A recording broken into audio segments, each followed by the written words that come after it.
protingų žmonės girdėjau kalbant, kad geriau su suplyšusiam tapkėm ir suplyšusiais šortais kiekvieną dieną iš pačio ryto dviračiu geriau važiuoti paplūdimiu į pležą, į savo jachtą, nei tuo pačiu metu su prabangiausiu mersu ir lakuotais bateliais važiuoti į darbą. Tai paklausite, kągi aš čia veikiu dabar, jeigu aš čia nevažiuoju niekur ir su darbiniais rūbais. Na, atsakymas slypi štai čia, toj parodys.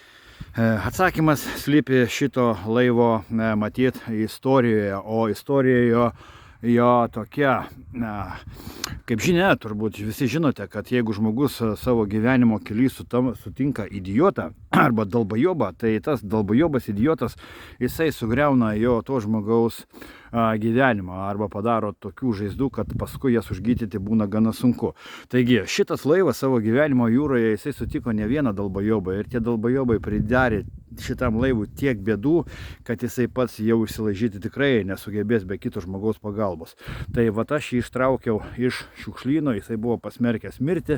Na, kaip ir dauguma mano iš tikrųjų laivų, aš juos traukiu iš šiukšlyno, atgaivinu ir jie įgauna savo naują gyvenimą. Bet bėda yra tame, kad čia yra motorinis laivas, čia yra nebūrinis laivas ir vat manęs kažkodėl tai neveža, bet tiesiog gerai, apie mano norus čia yra kitas dalykas. Jo, taigi, sakau, šitas laivas turi potencijos, jisai buvo sugriautas visiškai, visiškai. Pažiūrėkime dabar jo išorę, jau nekalbant apie jo vidų.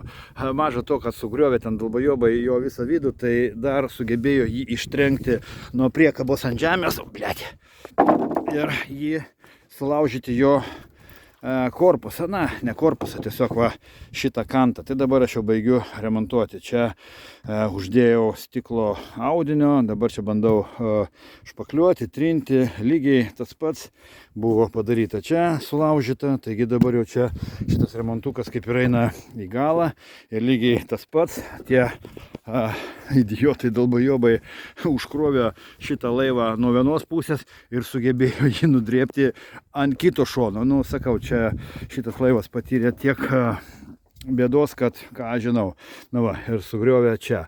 Na, bet čia yra iš tikrųjų netragiška, todėl kad jau šitas remontas eina į pabaigą. Taigi dabar bandykime lipti į jo vidų. Tiesa, šitas švediškai vadinasi šitas kapelis, tai aš jį atploviau ir jis dabar atrodo visiškai geros kokybės. Va šitą klampę reikės pakeisti. Aš jos originalios neturiu, bet aš turiu kitas nuo Storebro, tokias dar krūtesnės. Tai čia kaip uždėsi, tai čia bus paskutiniai kiaušai. Taigi, einam į tą vidų. Jo, kaip ir sakiau, aš šitą laivą pasėmiau todėl, kad jisai turi potencijos. Jisai nori ir gali gyventi. Jis jau gyvena, nes kaip aš rodžiau video, Aistė atkuteno šitą dizelinį variklį, jisai kuo puikiausiai veikia. Tai jau dabar šitas laivas yra plaukiantis. Tiesiog jisai yra katastrofiškai blogos būsenos viduje. Nes jisai savo gyvenime sutiko tikrai ne vieną dalbajobą, kurie kartu bendrai veikdami, kaip pasakytų generalinis prokuroras, išgriovė čia buvusią kajutę. Va čia va buvo kajutė. Ir čia buvo durys, čia va buvo kajutės grindys ir čia va buvo kajutė, kurioje buvo gana daug vietos ir visas gyvenimas ištiko vyko va ant šito stogelio, kur dabar jie čia įrėmino kažkokią tai, uždėjo čia kažkokį gelžgalį, tai čia va buvo dengta. Ir čia va gyvenimas vyko, matrasai buvo čia kaip ant Storebro laivo, nu ir čia viskas buvo labai fisna ir cool. Taigi, čia jie bandė daryti virto, ką jie čia padarė, tai dabar neįsivaizduoju, iš tikrųjų atsiprašau už keiksmažodžius. Jo, čia dabar kas yra, irgi aš nežinau, kaip čia yra padaryta. Aš tikiuosi, išstudijavęs, būtent atrasiu internete šito laivo originalią versiją ir bandysiu atkurti. Nors iš tikrųjų aš jums pasakysiu taip, aš atiduodu savo šitą laivą tokį, koksai jisai yra. Jisai yra iš tikrųjų jo baisios būsenos, nes jeigu pasižiūrėsime dabar vat štai šitą kajutę, nu tai čia yra tragedija. Čia sulaužyta yra viskas, kas galima sulaužyti, pradedant nuo lubų, baigiant langais, šitom apšifkėm ir va čia va. Čia va. Čia buvo originaliai, tai matyt kažkokia tai daiktadėžė spinta, kitaip sakant, nu, spinta, graži spinta. Kam jie čia tą spintą išgriovė ir kam jie čia viską išardė ir padarė, va tai va, aš nežinau. Taigi sakau, čia ne šiaip savo paprastas durnius padarė. Tai turėjo būti durnius su fantazija, o dar turbūt geriau tik tai 2 durniai dar baigė papildomus kvailumo kažkokius institutus baigė, kad va šitaip sugriauti. Jo, čia dabar reikėtų viską lupti. Jeigu aš čia daryčiau, tai aš viską lupčiau čia velniop, visas šitas apšyskės, visą šitą nuo stogo lupčiau, nacher. O taip ir padarysiu, jeigu to laivo niekas neims. Ir tada šveišiau viską, pasiėmęs Roteksą festulio, pašveišiau, pašpakliuočiau ir kažkokią tai neutralią spalvą, tokį, kur nerėžtų akis, tiesiog nudažyčiau baltai. Ne baltai. Nu, kaip nors, gražiai. Gal pilkai. Na, tikrai nesalotiniai. Tai va, čia nudažyčiau baltai, arba ne baltai pilkai, čia perlakočiau. Va čia klausimas būtų, ką daryčiau aš čia. Greičiausiai tai čia padaryčiau staliuką su spintutėmis. Va tai va.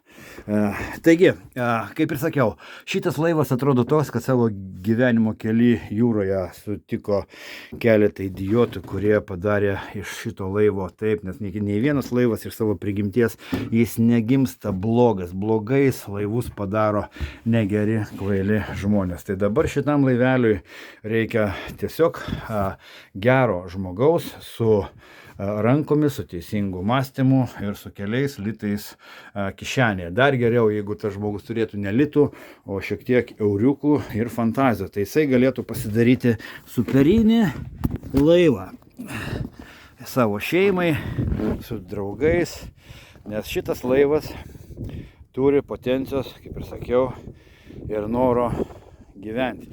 Jisai gana yra didelis, tai yra boksio 25 pėdos. Variklis yra, aš spėju, apie 100 arklio jėgų, 6 cilindrų dizelis, kurio kruizinis greitis, spėju, yra tarp 6-8 mazgų, per kuriuos jisai suvalgytų, gal kokius apytiksliai 3-4 litrus dizelio. O pagal jo hidrodinaminės savybės, aš spėju iš savo patirties, jisai galėtų iškočiuoti kokį 18-20 mazgų greitį, kas sudaro tokiam laivui iš tikrųjų daug. Taigi, aš dar skirsiu 1 dieną rytoj šitam laiveliui, sutvarkau šitus bortelius iki dažymo. Ir jeigu man duos kas nors už šitą laivą 1000 europinių pinigų, aš jį atiduosiu va tokį, koksai jisai yra. Tiesa, neatiduosiu priekabos, nes priekaba nebuvo čia skaičiuota į šitą laivą. Čia yra mano darbinė priekaba, su kuria aš vežioju laivus. Taigi, šitas laivas, baisuliukas kol kas, gali būti jūsų, jeigu kažką tai domina. Na tai parašykite man, susisiekite. Aišku, galite mane iškeikti, kokias aš čia lupinas stumdau. Na, bet žinote, mano yra toksai darbas. Visi mano laivai kažkada tai buvo lupinos. Ne vieno laivo aš pigiai negavau gero. Aš jos pigiai visus gavau blogos kokybės. Ilgainiui įdėjus meilės ir savo žinias, jie tapo gerais laivais. Ir jie dabar puošia Lietuvą. Ir ten yra daug mano padarytų gamintų laivų. Tai šitas laivas taip pat gali atsidurti Lietuvoje ir dar daug metų gražiai jums tarnauti. Taigi, turbūt tiek. Ir sakau aš jums iki, nes varau į pirtį šiandieną penktadienį. Taigi, čiau ir iki.